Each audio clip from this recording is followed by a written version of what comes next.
धुंधले कमरे में अंजलि अकेली बैठी है। उसकी आंखों में आंसू भर आए हैं।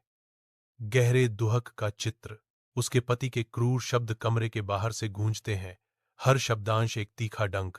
अंजलि एक डायरी पकड़े हुए है, जिसके खाली पन्ने जल्द ही उसकी निराशा की स्याही से भर जाएंगे। उसकी कलम की हर हरकत उसकी पीड़ा को कागज पर और गहरा कर देती है, जो उसके दर्द का कच्चा प्रमाण है।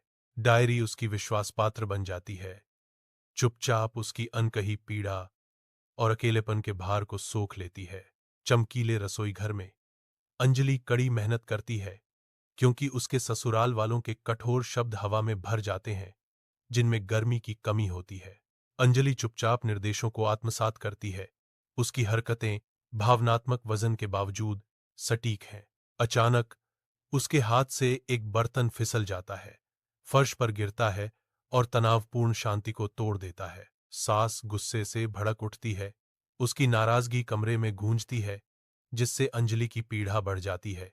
कथावाचक के अनुसार अंजलि की आंखों में फिर से आंसू भर आते हैं, जो उसकी मूक पीड़ा को उजागर करता है। अंजलि की आंखों में आंसू भर आते हैं। अंजलि एक पार्क की बेंच पर बैठती है।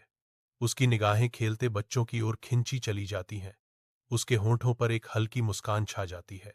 एक छोटी बच्ची अपनी मां से लिपट जाती है, जिससे अंजलि के भीतर गहरी यादों की लहर उठती है।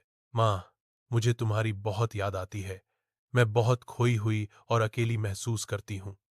अंजलि फोन में फुसफुसाती है। उसकी आवाज भावना से भरी हुई है। अंजलि, मेरी प्रिय, तुम जितना सोचती हो उससे कहीं ज्यादा मजबूत हो। उसकी मां की आवाज गूंजती है, शाम की हवा में एक आरामदायक मरहम।